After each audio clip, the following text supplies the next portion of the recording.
Hey everybody, this is John for MTGO Nexus Red, coming at you with some more Boros Burn gameplay. This time, based on some work Aspiring Spike did a couple weeks ago with DRC Bauble. He put up some very impressive performances with the deck, showing off the power of upkeep, bolting, or Boros Charming, or whatever during your upkeep to scry, or surveil, I guess is the technical term, with Dragon Rage's Channeler. You know, he pulled off a 5-0 and a 4-1 with it, so it was quite impressive. Now, granted, this was before Lord of the Rings nonsense and all that came out, but still very powerful showing for the deck. Well, Burn hasn't been doing as well on the channel in terms of wins and losses, especially in the competitive leagues now, as they've separated friendly and modern leagues and competitive modern leagues again, so you have the option of playing in both. This particular set of videos was from the friendly modern leagues, just because I wanted to get a feel for what those leagues were like. So we have some unique decks that we'll be playing against this week. But the main difference, obviously, DRC, Bauble, makes it, you can play a little bit land lighter, much like Murktide does. The rest of the deck, very similar, just 4 Swift Spear, 4 Goblin Guide, 4 Dragon Rage Channeler, get to play Bolt, Spike, Searing Blaze, Boros Charm, Skewer, and Riftbolt, as well as only 18 lands, so down 1 fire element, down 1 fetch land. I believe Spike in his list played only 2 mountains and like 6 fetch lands, but I really like the setup of having 3 fetches, or 3 mountains, 2 Sacred Foundries, and obviously the 4 canopy lands here. Sideboard, we have 2 Path Exile, Big Dumb Idiots, Murktide, Death Shadow, some Tarmogoyf, etc. Sometimes they just gotta get out of the way. Can help against Hammer, but usually Deflecting Palm's a tiny bit better as it's targeted versus non-targeted. Sanctifier, primarily here for Scam, and Underworld Breach can also be okay against Dredge, not the best. Doesn't do really well against Levian because most of their threats are blue, although they have shifted up a little bit to where a little bit more of their threats are red with Oliphant. But still not very good in that matchup, mainly here for Scam and for Jeskai Breach. 4 copies of Vortex. This is primarily here for your Cascade matchups and anything with life gain. Covers quite a bit of the format right now as Omnath piles, Cascade, Living End, Rhinos, Glimpse combo. 2 copies of Smash, 2 copies of Wear Tear, kind of your anti-Urza Saga decks package, mainly Hammer, but also Affinity. Can also come in against other decks that might have Artifacts or Chalice. Then 2 copies of Exquisite Firecraft. There's still a lot of blue decks in the format, so it's nice to have this kind of uncounterable finisher spell in your deck. So that's it. Let's get into some matches. Alright, taking a look at this opening hand. We are on the play. 4 lands, less than ideal, but with an opening of DRC, Goblin Guide, Searing Blaze. This could be a hand worth keeping. See if I agree with my past self. I do. But once again, this hand could go sideways if you draw another land, but lead on DRC because it doesn't have haste. Opponent leads on Flooded Strand. We play Lava Spike, make sure that we get our scry in. Go ahead and play Goblin Guide. Hit for 3 here. Opponent reveals Solitude. So some type of blue-white X. Could be elementals at this point, most likely. Let's see if our opponent Solitudes us. They do. Getting rid of Leyline Binding, going after Goblin Guide. We could potentially have Searing Blaze there. But chose to hold on to it there in case our opponent has anything more substantial in their deck. Still kind of hard to get an idea of what they're on yet, as the fact that they're showing us, probably should have actually bottomed that DRC, because we really need burn spells to finish off the game at this point. Opponent plays Watery Grave, so no idea what all this could be. Opponent does Spellstutter Sprite, so kind of rewarded for not playing our Searing Blaze earlier. Obviously we didn't get max damage there, but at least we have a DRC in play. Go to combat here, or fetch I guess first. Go to combat. Opponent plays a Slither Wisp. Okay. It's called Kraken Response. Oh, it gets a nice block. So they're basically Esper Flash, which is a little bit weird. Never cast another spell as Flash, you draw a card, each opponent loses 1 life. We play Riftbolt, and apparently they don't have any type of counterspell, or I guess they can't fetch for a basic island, so they're dead. Alright, so back for game number 2, showing up some sideboarding. Opponent showed us some weird stuff with, basically they look like Esper Flash playing Leyline Binding. Like they had Slither Wisp, Spellstutter Sprite, Leyline Binding, and Solitude. So kind of hard to get too much of an idea of what they're on. So I think we boarded out a couple copies of Riftbolt and brought in a couple copies of Exquisite Firecraft just to be able to win through uncounterable or through counterspells. Very good opener here. 1-drop into 1-drop, 1-drop. Firecraft if we draw some spells. Now obviously you could cast it even if you don't draw spells, but it's not uncounterable if you don't have instant sorceries in your graveyard. Okay, we just draw a bunch of lands, not where we really want to be, but opponent has Celestial Purge. So, interesting choice of tech. And the opponent concedes. So, not the most interesting of first matches. If I recall correctly, these matches were played when friendly leagues were first getting rolling, so there weren't really a ton of people playing in these leagues, so you run into some interesting brews. Later on, as I've been playing more of these friendly leagues, there's been more and more tier stuff. You'd think with these things you'd see more brews, but I've seen quite a bit of tier stuff like Rhinos and Living End and Tron and Scam. Basically, a lot of the same things you see in the competitive leagues, you still see in the friendly leagues, just a little less high stakes. Alright, here for match number 2.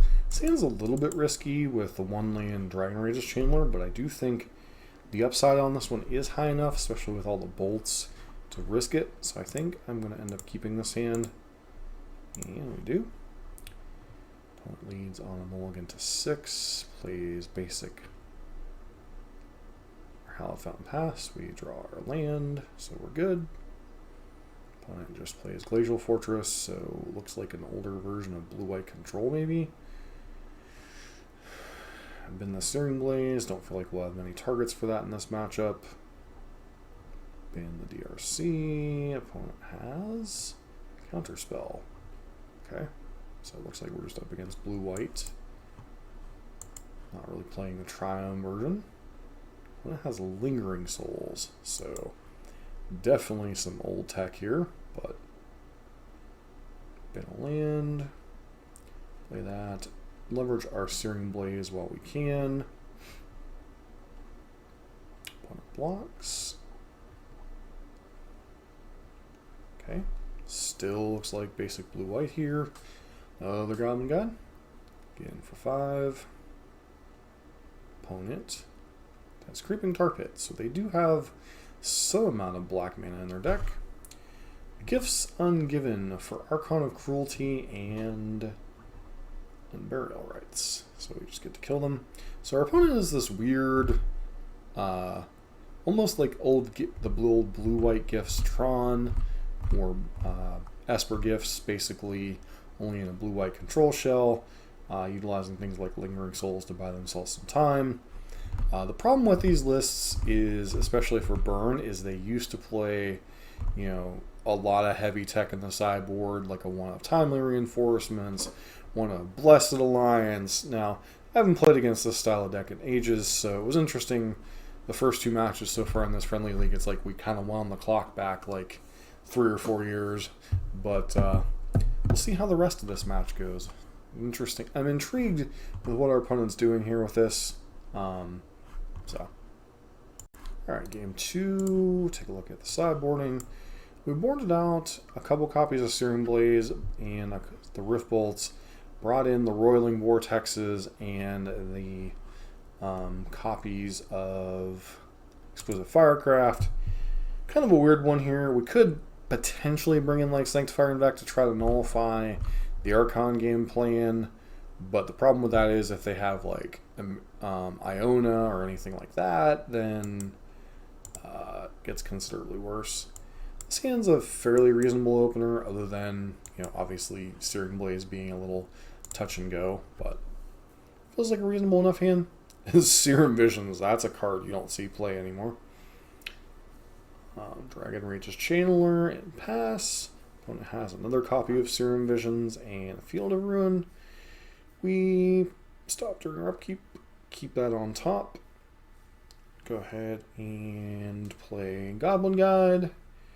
Opponent reveals a Glacial Fortress, casts the Prismatic Ending and passes. We bauble them, see Glacial Fortress. I should have waited to bauble until after the trigger from Goblin Guide, but okay, hit our opponent down to 5. They show us Gifts Ungiven. They cast Archmage's Charm, stealing our dude. We go ahead and blaze them down to 2. They just pass. Okay. They do nothing. So we're kind of sitting in this weird holding pattern. We could jam. Like, a lot of people I know in the comments are just prone to wanting a jam, but they have a Gifts Ungiven in their hand, which they're going to have to cast at some point. So, you know, put a little bit of pressure and play on them with the Swift Spear. They can afford to go to 1 and not care here. They cast Gifts Ungiven, putting things in the graveyard. They go ahead and do the thing. We try to Boros Charm here. And fortunately they have a counterspell. So we pitch. They go to 4. Boros Charm and Firecraft. And we draw a DRC. So we technically have like 1 more draw step, but we're out of range of killing them. And we have no way of dealing with the Result Archon in our deck currently. So on to game number 3.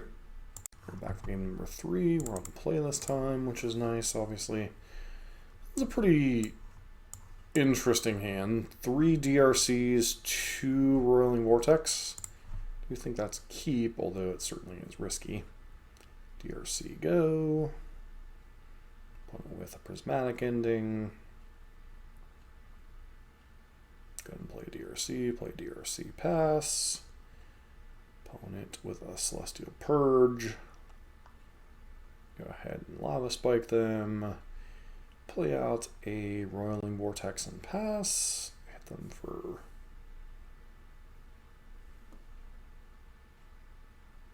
Opponent plays Timely Reinforcements while we're tapped out.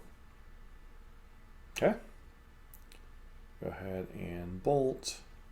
Leave Firecraft on top, although it's not the best. Put our opponent to 13. Now we're in this weird situation where if they kill our DRC or we don't draw consistently from here, that we can actually get outraced by these tokens, because we're both taking effectively 5 a turn. So we pass, hit them down to whatever. They have Blessed Alliance, sacrificing a creature. We put them to 7, but now we're going to lose the race here. Unless we draw really, really well. With a Creeping Tar Pit basically means we need to top deck the other Firecraft here potentially. Okay, we draw Searing Blaze, attempt to Searing Blaze a token, run face first into a counter spell, and now we're dead. So, interesting set of things for our opponent. So the reason why we saw such a unique mix of anti-burn tech there, you know, we saw things like Prismatic Ending and Counterspell, nothing uncommon for blue-white control, but they weren't playing the Leyline Binding package. It doesn't actually, they were, because they showed us, no, never mind, that was in the first match.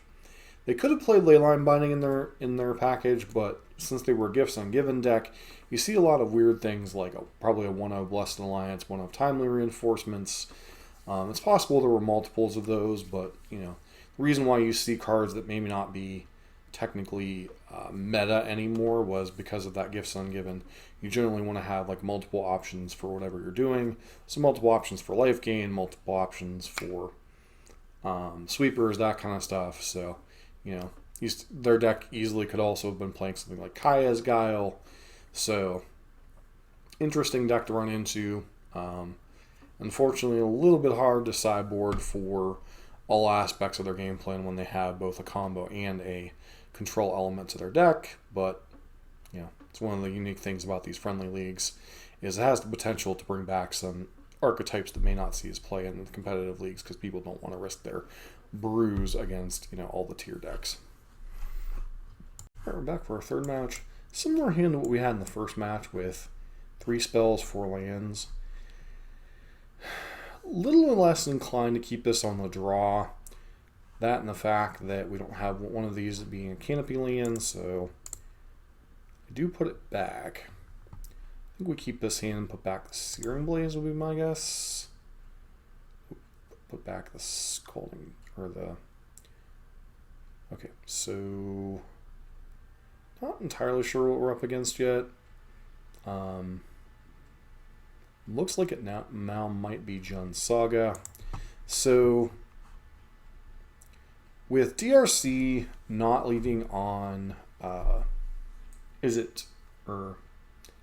any type of Izzet lands, the 2 decks that immediately come to mind are Jund's Saga and Death Shadow. And Death Shadow almost never plays Urza's Saga. You could think potentially a version of Scam, but Scam stays away from most 1-drops that aren't Ragavan.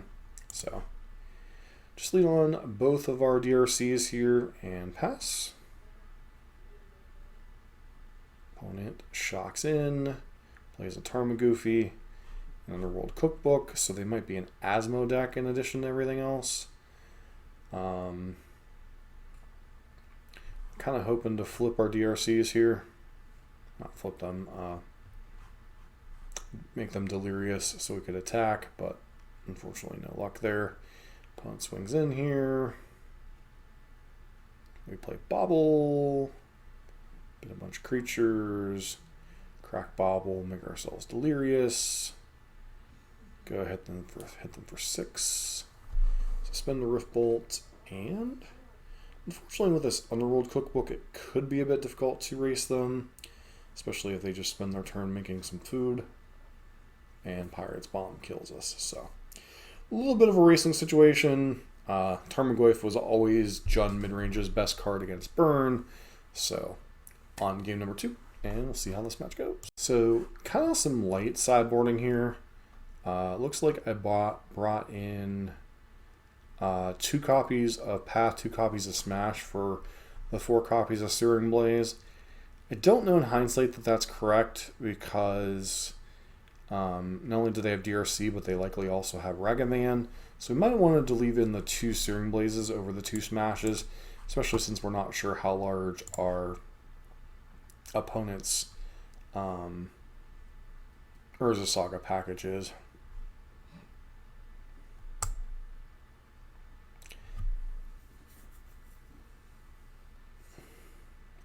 Opponent leads on basic. We draw our second land, which is nice, obviously. Okay, opponent fetches here, so looks like our Swiftspear is dead. But these are the kind of games that, unless this is a Tarmogoyf here, and even so, our opponent's on turn 2 and they're already at 8 life. Jund always struggled in these games against Burn unless they had something like Collective Brutality. Urza's Saga doesn't really swing the match all that much. The one card that kind of matters is Shadow Spear, and with the one of one of the Skull Cracks here, we had a hit from that covered. Jund just does a lot of damage to themselves with their mana base. They play Thoughtseize, so I mean, a lot of times that obviously gets boarded out against Burn, but it's the same thing against Rakdos Scam. If Scam has one of their busted openings, with Ragavan that doesn't go answered, or Double Grief Trigger, or Double Fury, The game can be very difficult, but if they just try to play like a Thought Season or removal spell into Fable game plan, those draws for Rakdos Scam just don't line up against Burn a lot of the times. So very similar for Jund Saga here. But on to game number 3. Alright, game number 3, we are on the draw.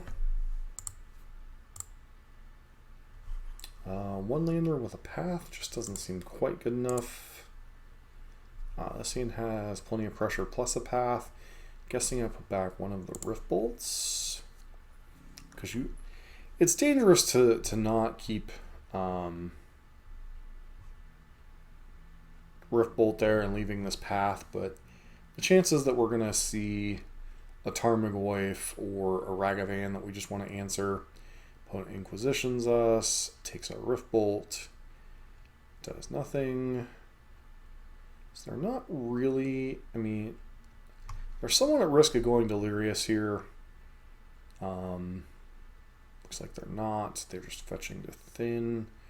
They don't block, which I guess makes some sense. They have the Tarmogoyf, even though they know we have this path. So we get to play all of our spells here. Boros Charm, put them to 10.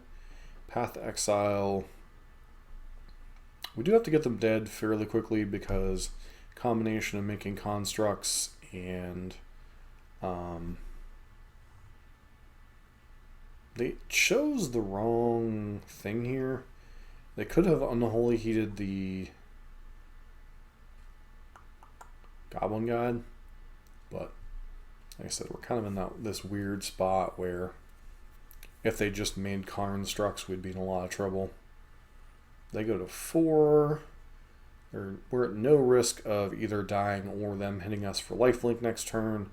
So we have probably another 2-turn window to burn them out before things get really ugly with this second Tarmogoyf. We draw another land. Draw a second Canopy and pass. I don't know why they got Pirate Spellbomb here. It's entirely possible that they don't have Shadow Spear in their list because they had the Underworld Cookbook, but I still think that might be a better situation. Put them to 1 and then draw Skewer the Critics for the win. It's kind of how the Jund matchup goes. You get them down to 5 to 7 life. You have to top deck that last burn spell or 2 before they beat you down with Tarmogoyfs. And adding some Fables, Dragon Rages, Chandlers, and potentially Ragavans don't really change that equation. Now, obviously, a Dashing Monkey can be quite an annoyance, but, it's kind of like basically, it's almost like playing against old school Jund with a little bit lower of a mana curve. And if they happen to have Shadow Spear, it can get quite ugly, I guess. But, anywho, on to the wrap. Alright, we're here for the quick wrap after the first 3 matches of this league. So, Burn's in a weird spot. Even this build of Burn still feels like it has a lot of the same problems. You're just a dog to so many tier decks. Rhinos is a close matchup. Living In, especially with Leyline's bad. Creativity and Scam might be like the tier matchups that might be decent for Burn, but even they're not slam dunks. You see some Green Tron, but with the presence of the One Ring, even that matchup gets a little bit tricky now, because now they have a potential turn 3 play or turn 4 play that blanks you from doing anything. So I would say the meta is pretty close to as hostile as it can be for Burn without there actually being true targeted Burn hate. So hence why I did some of the play in friendly leagues. Going forward, I'll probably be doing a mix of friendly leagues and the competitive leagues, whatever you want to call them, the normal modern leagues, just to get some feel for both metas. Although, like I said, as I've played more friendly leagues with other decks, there's been a lot of tier decks in the friendly leagues as well, just maybe a little bit less cutthroat per se. But as far as this build, DRC and Bauble seem fine. Obviously, if your DRCs die before they deal any damage, you feel a little bad, but there is that balance, kind of like with Eidolon. It's not a creature with haste, so there are some downsides to it. You could also potentially play Monkey in this list and go up to 16 creatures or 14 creatures. I feel like that might be a bit too many, as creatures are still relatively hated in the format with Unholy Heats, Bolts, Furies, Solitudes, Fatal Push, etc. So you still want that balance of 10 to 12 one-drop creatures, burn spells, and if you want to play Eidolon or not, it's kind of up to you. Although I would definitely not mix Bauble and Eidolon in the same list. But, maybe this will become the de facto version of Burn, something you should be aware of. But pretty good performance so far in this league. I'm finally keeping track of the records again. On the old the old MTG Nexus channel. When we used to play this on the main MTG Nexus channel, there have been periods of time where I would keep track of this on Excel spreadsheets, and I'm doing something very similar now with a Google Docs or Google Sheets thing that I found. So hopefully that'll give some better data over the long haul with how Burn's actually performing in the meta versus just saying it sucks all the time or it's great. We actually have some hard data to work with rather than just throwing some numbers out there. I think currently I've played 25 matches with Burn, and the overall record is sitting at 14-11. So we're at like a 56% win rate. Not the best, but at least it's hard data. One of the things I've noticed is we played 15 matches on the draw, 9 matches on the play, so that might have something to do with a little bit of the record. But once again, Burn doesn't feel like it's in the best place in the meta, but we'll continue trucking along and see if we can reverse those trends a little bit. So if you like Burn content, don't forget to like, comment, subscribe. Hope to see you for next week's video.